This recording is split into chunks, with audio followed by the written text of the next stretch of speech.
Hi friends, இன்னைக்கு என்ன சமைக்க போறோம்னா ரொம்ப டேஸ்டான அதே சமயத்துல ரொம்ப ஹெல்தியான ஒரு பிரேக்ஃபாஸ்ட் ரெசிபி தான் செய்ய போறோம். வாங்க எப்படி செய்யறதுன்னு பார்க்கலாம். அதுக்கு முன்னாடி இப்பதான் ஃபர்ஸ்ட் டைம் என் சேனலை பார்க்குறீங்கன்னா என் சேனலை சப்ஸ்கிரைப் பண்ணிட்டு பக்கத்துல இருக்க பெல் ஐகானை கிளிக் பண்ணிட்டு வாங்க.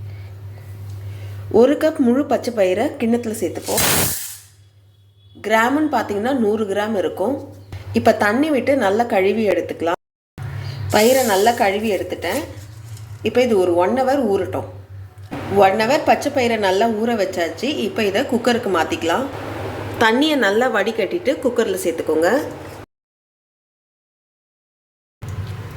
உடைச்ச சம்பா கோதுமை ரவையை விட கொஞ்சம் பெருசாக இருக்கும், அதை எடுத்துக்கோங்க. 2 கப் சேர்த்துக்கோங்க. 1/4 ஸ்பூன் சீரகம், 1/4 ஸ்பூன் மஞ்சள் பொடி, 1/2 ஸ்பூன் உப்பு. உங்கள் டேஸ்ட்டுக்கு ஏற்ற மாதிரி உப்பு கூடவோ குறைவோ சேர்த்துக்கோங்க.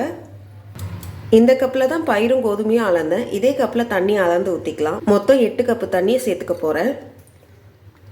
3 கப்புக்கு நான் 5 கப்பு எக்ஸ்ட்ராவாக சேர்க்குறேன். 1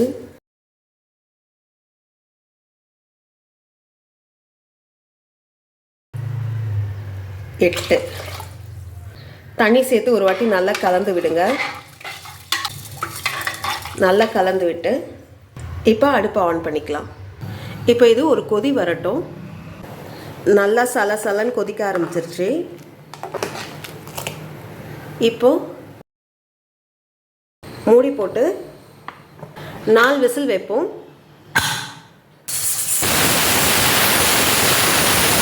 4 விசில் வந்துடுச்சு. இப்போ ப்ரெஷர் ரிலீஸ் ஆகிற வரைக்கும் வெயிட் பண்ணலாம்.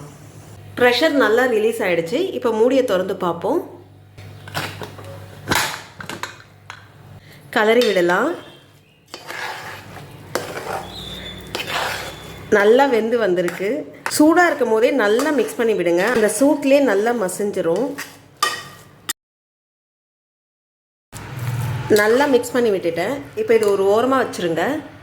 ஒரு பேன் எடுத்துக்கோங்க. 3லேருந்து 4 டேபிள் ஸ்பூன் நெய் சேர்த்துக்கோங்க. 1 ஸ்பூன் மிளகு, 1/2 ஸ்பூன் சீரகம், 1 துண்டு இஞ்சி பொடிசாக நறுக்கி எடுத்துருக்கேன், அதை இதில் சேர்த்துக்கலாம். 2 பச்சை மிளகாவை கட் பண்ணி எடுத்துருக்கேன், அதையும் இதில் சேர்த்துக்கலாம்.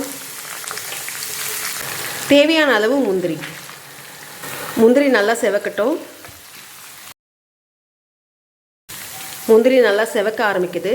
இப்போது கொஞ்சம் கருவேப்பிலை,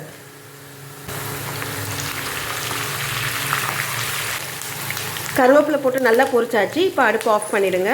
தாளிச்சதை பொங்கலில் சேர்த்துடலாம்.